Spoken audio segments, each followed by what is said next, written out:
विश्वानि देवः सवितर्दुरितानि परासुव यद्भद्रं तन्न आसुव।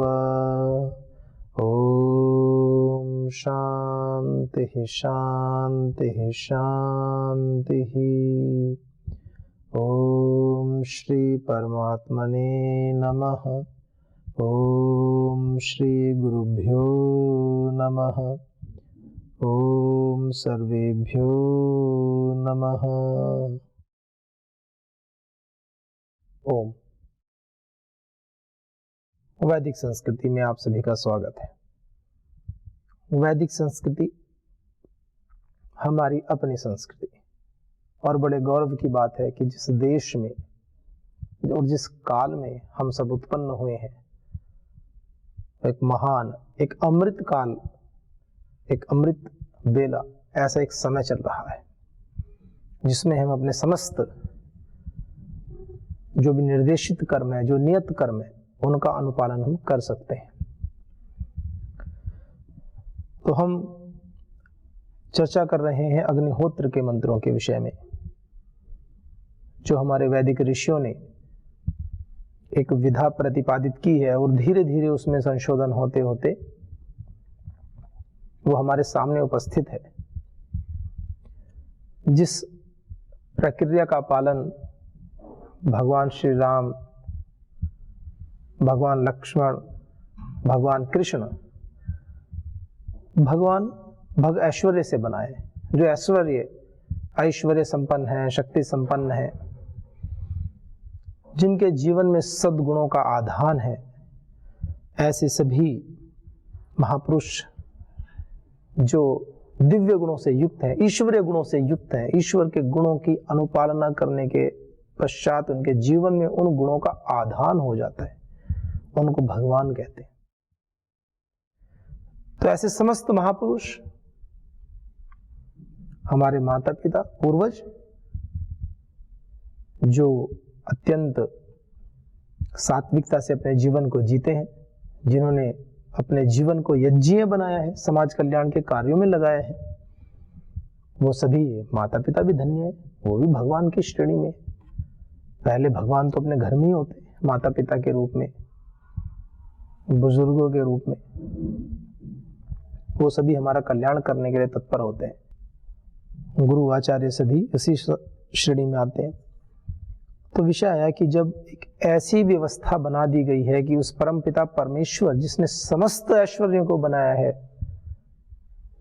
जिसको भगवान कहना उसकी संज्ञा मात्र नहीं है, कि मनुष्य को तो इसलिए कहते हैं क्योंकि सिमिलैरिटी थोड़ी देख लेते हैं कि भगवान के गुणों से सादृश्यता हो गई, तो इसलिए कह दिया, उनका मनोबल बढ़ाने के लिए कह देते हैं। और उनका तो मनोबल क्या बढ़ाना, वो तो अच्छे कार्य कर ही रहे हैं, हम स्वयं प्रेरित हों कि हम भी ऐसे कर्म करें, इससे हमें प्रेरणा मिलती है, इसलिए भी बोल देते हैं। कुछ माता पिता अपने बच्चों के नाम रखते हैं ना, किसी का नाम विष्णु रखते हैं, किसी का नाम शिव रखते हैं, किसी का नाम राम रखते हैं, कृष्ण रखते हैं। क्यों रखते हैं? ताकि प्रेरणा मिले, बोलने वाले को भी प्रेरणा मिले, सुनने वाले को भी प्रेरणा मिले, और जिसके लिए वो संबोधन किया जा रहा है वो अत्यंत प्रेरित रहे कि मेरा नाम मेरे ऋषियों के नाम पर है। और जब मेरा नाम मेरे ऋषियों के नाम पर है तो मुझे अपने ऋषियों की तरह ही कर्म करने हैं। ऋषि जो श्रेष्ठ होते हैं वो ऋषि, जो वीर होते हैं वो ऋषि। वीर का तात्पर्य केवल शारीरिक बल से ही नहीं है, मानसिक बल, आध्यात्मिक बल, ज्ञान का बल, बुद्धि का बल, वैराग्य का बल, शम दम, शांति, आर्जवम, ये सब बल है। ज्ञानम, विज्ञानम, आस्तिक्यम, ये बल है, सात्विक बल है। इन आधारों पर जिसको ब्राह्मण कहा जाता है, जो ब्रह्म के विषय में लगे रहते हैं, ब्रह्म यानी ज्ञान, जो वेद के आधार पर लगे थे। और इसका भी निर्धारण कैसे करते हैं? इसका निर्धारण होता है स्वभाव से उत्पन्न गुणों के आधार पर। कितनी विशेष बात बताई है, जन्म के आधार पर नहीं, स्वभाव से उत्पन्न गुणों के आधार पर इसका निर्धारण होता है कि आप किस वर्ण में जाएंगे। ऐसी हमारी संस्कृति, ऐसी हमारी परंपरा, ऐसे हमारे ऋषि जो सदैव ज्ञान में रमण करने वाले हैं। उन्होंने एक ऐसी विधा दी हमें, वेदों की विधा, जो देवों को तृप्त करती है। अग्निहोत्र की विधा जो हमारे भीतर संकल्प की अग्नि को प्रज्वलित करती है। ओम अग्नि मीणे पुरोहितम, अग्नि मीणे, कि हमारे अंदर संकल्प की अग्नि सदैव प्रज्वलित रहे। ऐसा ओम भूरग्नये प्राणाय स्वाहा इदम अग्नये प्राणाय इदं नमः। क्या भूरग्नये प्राणाय, भू जैसे गायत्री मंत्र की व्याख्या में भी हमने देखा, भू जो प्राणों से प्यारा है। ये शब्द इतना आनंदित कर देता है जब गायत्री मंत्र करते हैं। गायत्री मंत्र का जाप करना, इसका अपना विशेष प्रभाव है। और अर्थ के साथ भी जाप कर लें तो क्या कहना, अच्छी बात है। आप जाप करें, लगातार जाप करें, ये भी है। तस्य वाचकः प्रणवः, वहां पर सीधे जाप की बात आई, आप जाप करें। और तज्जपस तदर्थ भावनम, यहां भी जो दो बात है कि तस्य वाचक, उस परमपिता परमात्मा का जो वाचक नाम है जिससे उसको कहा जाए, वो प्रणव है, ओंकार की उपासना है। और कहा तज्जपस, उसका जब जप करते हैं तो कैसी हो जाती है, दो प्रकार से अर्थ करते हैं। तज्जपस, जब उसका जप करते हैं, तदर्थ भावनम, वैसी भावना भी हो जाती है। और एक बात आती है कि अर्थपूर्वक भी जप कर सकते हैं। तो यदि परमात्मा की भावना से जप किया जा रहा है तो वो भी एक विषय है। परम श्रद्धेय श्री गुरुदेव बताते हैं कि एक बार ओम ऐसा उच्चारण करें और शांत बैठ जाएं, उस अर्थ में खो जाएं, आनंद में खो जाएं, उस ईश्वरीय आनंद में। और एक विधि है कि आप जाप करते रहें। ओम भूर्भुवस्सुवः तत्सवितुर्वरेण्यं भर्गो देवस्य धीमहि धियो यो नः प्रचोदयात्। ओम भूर्भुवस्सुवः तत्सवितुर्वरेण्यं भर्गो देवस्य धीमहि धियो यो नः प्रचोदयात्। ओम भूर्भुवस्सुवः तत्सवितुर्वरेण्यं, नॉन स्टॉप, लगातार रिदम के साथ, कोई अन्य विचार मस्तिष्क में प्रवेश ही न कर पाए। प्रारंभ की स्थिति में साधकों के लिए अत्यंत आवश्यक है, अभ्यास किया जा सकता है। और जैसे जैसे साधना में प्रगाढ़ता आती जाए तो जाप से ही उसके अर्थ का भास होने लगता है, वही अर्थ प्रतिभासित होने लगता है। और जैसे जैसे स्थिति उन्नत से उन्नततर हो जाती है, उन्नततम हो जाती है, वैसे वैसे उस परमात्मा का प्रकाश, वो अर्थ हमें प्रत्यक्ष होने लगता है। और ऋषियों को कहा है वो मंत्र दृष्टा हो जाते हैं, उस मंत्र का साक्षात कर लेते हैं, उस मंत्र में बताई गई बातों को जीवन में आचरण में उतार लेते हैं, उनके व्यवहार में परिलक्षित हो जाती है वो सारी बातें। ओम भू, कितना सुंदर अर्थ है। भगवान प्राणों से प्यारे हैं,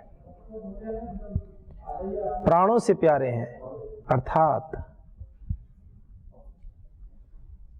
जो सबसे कीमती तत्व है प्राण, उससे भी अधिक प्यारे हैं। ओम भूरग्नये प्राणाय, भू अग्नये, अग्नि के लिए कहा, जो अग्नि है, जो ज्ञान को देने वाली है, ज्ञान स्वरूप है। मंत्र बोल देते हैं ना बड़ी जल्दी से, मंत्र बोल करके और कहते हैं ना साइड से निकल लिए। ओम भूरग्नये प्राणाय स्वाहा इदम अग्नये प्राणाय इदं नमः, फिर अगला मंत्र बोल देते हैं। एक एक मंत्र में, वो तो एक विधि है, उसका निषेध नहीं कर रहे हैं कि एक मंत्र बोलो फिर 10 मिनट तक रुक जाओ, फिर दूसरा मंत्र बोलो फिर 10 मिनट तक रुक जाओ, ऐसी बात नहीं है। वो तो प्रोसेस में बोलना ही है, पर जब समय मिले, कोई विशेष कार्य ना हो,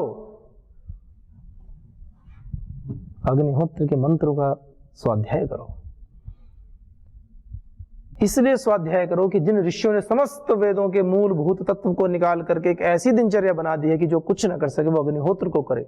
देवताओं के लिए हवि साकल्य सामग्री घी आदि के माध्यम से अर्पित करे। इतना भी ना कर सकते हो तो दीपक जलाकर गायत्री मंत्र का जाप करें। तो अग्निहोत्र की बात चल रही है। अग्निहोत्र के जो मंत्र हैं, उन मंत्रों को बना करके, वेदों से छांट करके, वेदों से इतर भी अन्य ग्रंथों से, जो वैदिक ग्रंथ हैं उनसे छांट करके एक ऐसी विधि बनाई। तो उनके अर्थों में क्या विशेषता है? वो विशेषता है भूरग्नये प्राणाय स्वाहा, उस प्राणों से पवित्र, प्राणों से प्यारे उस परमात्मा के लिए। अग्नये जो ज्ञान को देने वाला है, ज्ञान स्वरूप है, प्रकाश स्वरूप है, अग्नि स्वरूप है जो परमात्मा। अग्नि ज्ञान का भी द्योतक है। आप सब तो विशेष निरुक्त आदि का भी अध्ययन करते हैं। निघंटु का जो भाष्य है, निघंटु के ऊपर जो व्याख्या है, विशेष वेदों के मंत्रों के अर्थ करते समय निघंटु का तो विशेष प्रयोग होता है। वहां पर एक अर्थ में प्रयुक्त अनेक शब्दों का संकलन किया गया है, जिसको पर्यायवाची बोलते हैं, और अनेक अर्थों में प्रयुक्त एक शब्द का भी प्रयोग किया गया है। और ऋग्वेद में जितने भी देवताओं के विषय में जो भी अर्थ लिए गए हैं, उन अर्थों को, उन शब्दों का भी संचय किया गया है, फिर उनकी व्याख्याएं हैं। कितना विशेष है। आचार्य अकस्मात, आप आचार्य की बात करते हो, आचार्य जी आचार्य अकस्मात, फिर उसको उत्तर देते आचिनोति अर्थान, ऐसे कहते हैं। आचिनोति बुद्धिम, ये कहते हैं। और आचार्य अकस्मात, जो स्वयं आचरण करता है, ये बात है। तो ऐसे निर्वचन किए गए हैं। चलिए, ये तो एक अलग विषय हो जाएगा, फिर निरुक्त किसी और दिन देखते हैं। तो वेदों के अंदर से, गहराई से ऐसे ऐसे मंत्रों का संकलन करके अग्निहोत्र के मंत्र बनाए।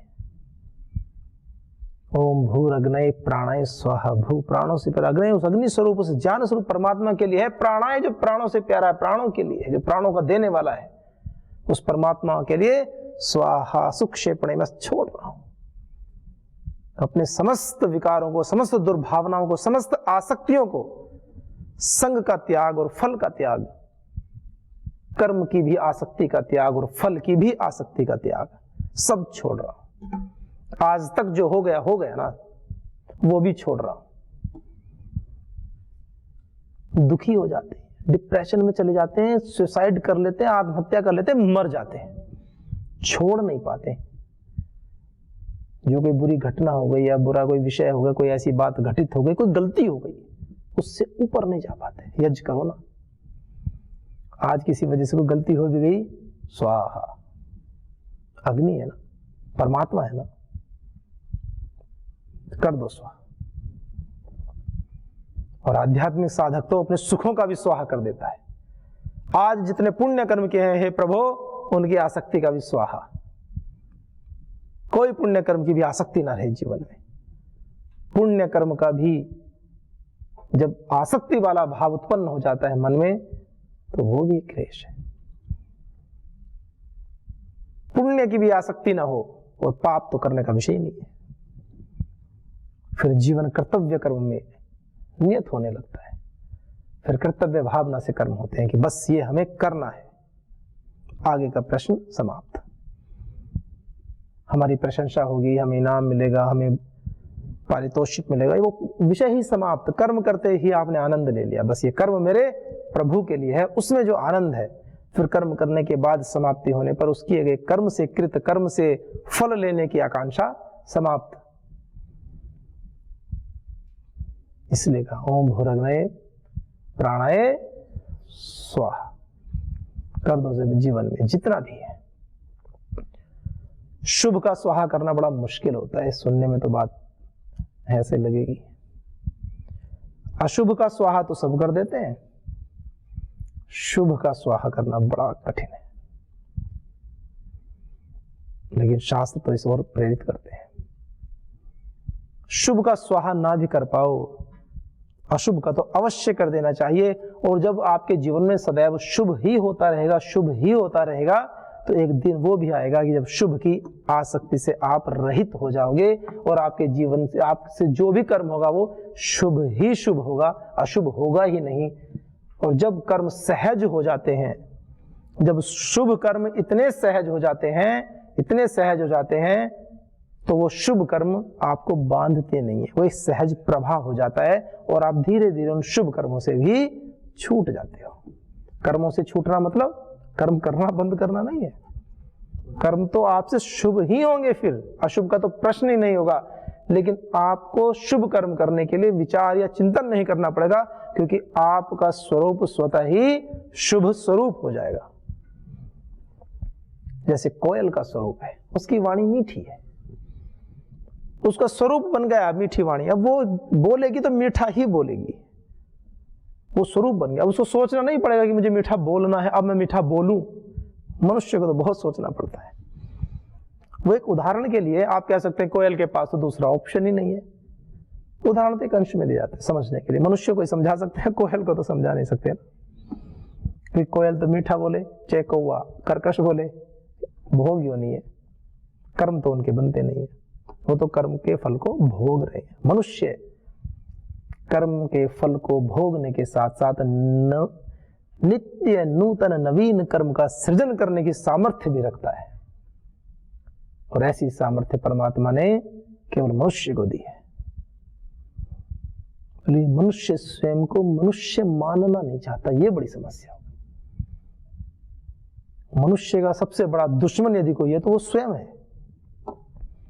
ये तो एक प्रपंच दिखता है समाज में कि ये इसने मुझे ऐसे कह दिया, ये मेरा दुश्मन, ये मुझसे द्वेष करता है, ये दुनिया मुझे जीने नहीं देती। दुनिया किसी को नहीं रोकती जीने से। सामर्थ्य उत्पन्न करो अपनी। एक वृक्ष, पीपल का वृक्ष, इतना बड़ा वट वृक्ष जैसा वृक्ष एक दीवार के ऊपर से उग जाता है। सामर्थ्य तो उत्पन्न करो अपनी। दीवार को फाड़ के अंदर तक जड़ें जमा लेता है, चट्टानों में से वृक्ष निकल जाते हैं, पहाड़ों पर इतनी वनस्पतियां उत्पन्न है। सामर्थ्य तो उत्पन्न करो साधना से। और ईश्वर के पथ पर चलने वाला पथिक कमजोर, कहते हैं ना, एक बड़ी सामान्य भाषा में कह रहा हूं, जिसका बाप इतना शक्तिशाली और उसका बच्चा डरता फिरे, ऐसे थोड़ी होता है।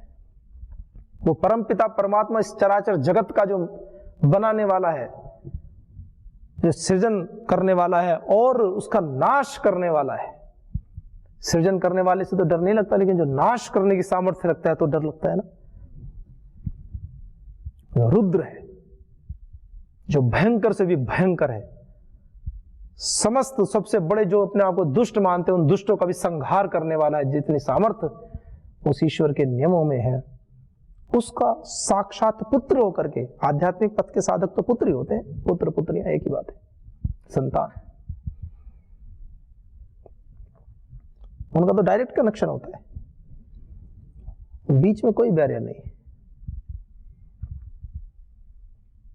ऐसा बड़ा दर्शन है और धन्य है ऐसी संस्था, जो वैदिक संस्था, परम पूज्य श्री गुरुदेव, परम पूज्य श्री आचार्य जी, जो साक्षात धर्म के ही विग्रह स्वरूप है। इस धरती पर यदि ईश्वर को देखना हो तो आप उनको देख सकते हैं। ये केवल इसलिए नहीं कह रहा हूं कि व्यक्ति सोच सकते हैं तो शिष्य हैं, गुरु शिष्य परंपरा में इसलिए कह रहे हैं ना। उनके द्वारा किए गए कर्मों को देखिए, उनके द्वारा किए जा रहे महान भीषण पुरुषार्थ और कार्यों को देखिए, उनके जीवन में नियमों को देखिए, जिसको रीति नियम कहते हैं। प्रकृति को, परमात्मा को यदि जानना हो तो किससे जाने? उनके रीति नियमों से। कुछ भी हो जाए, नियम नहीं टूटने हैं। तो डायरेक्ट कनेक्शन हो जाता है। गुरु भी भगवान के स्वरूप ही होते हैं। सीधा एक कनेक्शन हो जाता है। मर जाते, जीवन को नष्ट कर लेते हैं, कनेक्शन नहीं बन पाता। सामर्थ्यशाली बनना चाहिए, शारीरिक, आत्मिक और सामाजिक परिणाम है, होगी ही। शरीर से बलशाली हैं, आत्मिक उन्नति है, दृढ़ है, आत्मा में बल है, आत्मबल बढ़ा हुआ है। फिर हम जो भी कर्म करेंगे समाज के कल्याण के लिए ही तो होंगे। ऐसा पुरुषार्थ प्रत्येक साधक को करना चाहिए। केवल पतंजलि योगपीठ में रहने वाले या ऐसे गेरुआ वस्त्र पहनने वाले यही साधक नहीं होते हैं। इस भारत भूमि में जन्म लेने के बाद जैसे आपकी आंखें खुले, जैसे आप श्वास लें, आप साधक ही हैं। इस भूमि पर जन्म लेना सामान्य घटना नहीं है। मानो आप यज्ञ चल रहा है और आप आकर के यज्ञ वेदी के सम्मुख बैठ गए हैं, ये वो घटना है।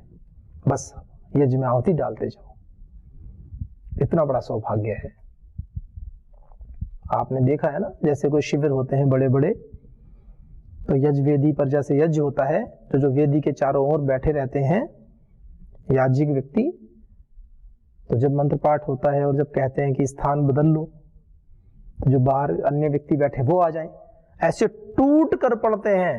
वहां स्थान है, 12-13 लोग बैठ सकते हैं वेदी पर, 50-50 लोग आकर के, जिसका हाथ नहीं भी जा रहा वो भी कोने में से, भीड़ में से हाथ निकाल के पूरा सामग्री देने के लिए, आहुति देने के लिए तत्पर रहता है। क्यों?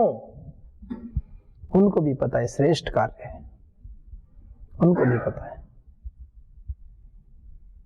और हम इस भारत भूमि में उत्पन्न हुए हैं, तो ये समझ लीजिए निश्चित ही कि आप उस भीड़ का भी हिस्सा नहीं है। आप तो वेदी पर बैठे हैं और यजमान बना दिया है परमात्मा ने कि आप यजमान बनकर बैठ जाएं। सारा लाभ यज्ञ का आपको ही मिलेगा। हम लेना चाहें तो तब मिले। एक छोटा बच्चा, गुरुजी ने उसको पढ़ाया, बहुत पढ़ाया, सारी क्लास को समझ में आया। जो बच्चा क्लास में कभी नहीं समझता था उसको भी समझ में आ गया, और जो सबसे आगे बैठा था बीच में, उसको समझ में नहीं आया। गुरुजी बहुत पुरुषार्थ करते रहे, 2 दिन 3 दिन, बिल्कुल समझ नहीं आया। गुरुजी को क्रोध आया, तो गुरुजी ने सोचा कि क्रोध करना ठीक नहीं है। गुरुजी ने उसके परिवार में बुलाया, तो पिताजी नहीं थे उनके, माताजी थी। माताजी पढ़ी लिखी नहीं थी। हो जाता है, ऐसा कोई विषय नहीं कि माताजी पढ़ी लिखी नहीं है, होता है। पिताजी भी नहीं होते, किसी किसी के पढ़े हुए, इसमें क्या है, पढ़ लेना चाहिए। माताजी आई, माताजी को बैठाया उसके पास, फिर समझाया, बच्चे की समझ में आया। गुरुजी ने इतना समझाया कि माताजी की समझ में आ गया, और माताजी को गुस्सा आया, माताजी ने उसकी पिटाई कर दी बच्चे की। कुछ और मत समझना, माताजी ने बच्चे की पिटाई कर दी। क्योंकि आजकल ऐसा भी होता, कुछ और कार्यक्रम भी कर देते हैं जाकर के कि नालायक, गुरुजी इतने अच्छे से समझा रहे हैं, मुझे जो आज तक कुछ समझ में ही नहीं आता था, मुझे समझ में आ गया, तेरी समझ में क्यों नहीं आ रहा है? तो बच्चा कहता है कि समझ में तो तब आए जब मैं समझना चाहूंगा। समझ में तो तब आए जब मैं समझना चाहूं, मैं ही नहीं चाहता समझना। और जो स्वयं समझना नहीं चाहता उसको दुनिया में कौन समझाए? अब हम आंख बंद करके स्वयं को देखें, कहीं ऐसा तो नहीं वो बच्चे हम ही बन रहे हो। सारे गुरु आचार्य, सब शास्त्र, सारी प्रकृति, सब हमें समझाने पे लगी हुई है कि समझ जाओ, समझ जाओ। हमारे सामने ही कोई शव यात्रा जा रही है, हमारे सामने ही नूतन सृष्टि का सृजन हो रहा है, किसी नवीन नव जीवन का आगाज हो रहा है। एक जीवन छोड़ रहा है, एक जीवन ग्रहण कर रहा है। सब कुछ तो प्रकृति हमें दिखा रही है, लेकिन मनुष्य ऐसी पट्टी बांध लेता है कि मृत्यु को भी मृत्यु नहीं दिखती है। ऐसा एक व्यक्ति जो अंतिम समय में है, उसको दिखा कि ये चला गया, अग्नि पर रखा गया, चिता में जलकर भस्म हो गया, बस वहां से जैसे ही मुड़ा फिर संसार में लिप्त हो गया और अपनी बारी का इंतजार करता है, भूल जाता है फिर सब चीज। ऐसी पट्टी बांधी आंखों पे अज्ञान की। अग्निहोत्र ये कह रहे हैं कि जीते जी संभल जाओ, कुछ तो कर लो अपने जीवन के लिए। सारे वेद ना पढ़ सकते हो, सब कुछ ना कर सकते हो, तो सामान्य अग्निहोत्र कर ले। वैसे तो सुबह शाम करना चाहिए, एक टाइम तो कर ले। बहुत बिजी हैं, बहुत व्यस्त हैं, अपने जीवन को ऐसा बना लिया है कि हम व्यस्त हैं। 3 दिन में कर लो, 4 दिन में कर लो, और कुछ ना हो तो सप्ताह में 1 बार कर लो। कुछ तो करो, ना करने से कुछ तो अच्छा है, कुछ तो करो। और एक बात का विश्वास रखिए, जब आप समय निकालना चाहेंगे तो समय निकल जाएगा, क्योंकि आप भगवान के पथ पर चल रहे हैं। इस बात को सदैव याद रखें, सदैव याद रखें। मंत्र तो मंत्र है, समय निकल जाता है। ओम भूरग्नये प्राणाय स्वाहा, इदम अग्नये प्राणाय इदं न ममा। ये सब उस प्राणों से प्यारे, उस अग्नि स्वरूप, उस ज्ञान स्वरूप, उस प्राण के देने वाले परमात्मा के लिए है ये आहुति। इदं न ममा, ये आहुति न नहीं है ममा, मेरे लिए, मेरे लिए नहीं है, मेरा कुछ नहीं है इसमें। एक साधक सब कुछ कार्य करता है, एक यजमान सब सामग्री जुटाता है, और अंत में सब घृत को भी सामग्री, ये तो सांकेतिक है ना, ऐसा नहीं कि वो सामग्री छोड़कर कहीं मेरी नहीं है, वो एक सांकेतिक है कि जिस प्रकार से हमारी आसक्ति हो जाती है द्रव्य पदार्थों में, सांसारिक पदार्थों में, तो उस आसक्ति को छोड़ने के लिए यज्ञ है। कहते हैं पहले सामग्री एकत्रित करेंगे, घृत लाएंगे, थोड़ा गुनगुना करेंगे, सामग्री लाएंगे, जुटाएंगे, सब करेंगे। पहले साधनों को एकत्रित करते हैं और फिर उन साधनों को दान स्वरूप, आहुति स्वरूप दे देते हैं और कहते हैं इदम न ममा, ये मेरे लिए नहीं है भगवान, ये मेरा ही नहीं है जो मैंने आपको दिया, ये तो आपका था, तेरा तुझको अर्पण, क्या लागे मेरा, क्या लागे। ये भाव उत्पन्न होना चाहिए प्रतिदिन, प्रतिपल, प्रतिक्षण हमारे मन मस्तिष्क में ये भाव दृढ़ होना चाहिए, हमारी क्रियाओं में परिलक्षित होना चाहिए, तब यज्ञ सफल होता है। तो इस प्रकार हम अपने जीवन को यज्ञ जीवन बनाए, अत्यंत आनंद में रहे, आनंद की कोई कमी नहीं है। बस अपने जीवन को सद्गुणों से, कहते हैं ना, सराबोर रखें। 10 उंगली चाशनी में और मुंह भी डुबो दो और पी भी लो। उंगली भी चाशनी में, मुंडी भी चाशनी, और मुंह के अंदर जो रस जाए वो भी अंदर से भी स्वादिष्ट और बाहर से भी स्वादिष्ट, अंदर से भी एकदम भरपूर रहा करो। उदाहरण है, डुबोना नहीं है। तो आइए सभी के जीवन में मंगल हो, इन शुभ भावनाओं के साथ में आज के अंक को विराम देते हैं। ओम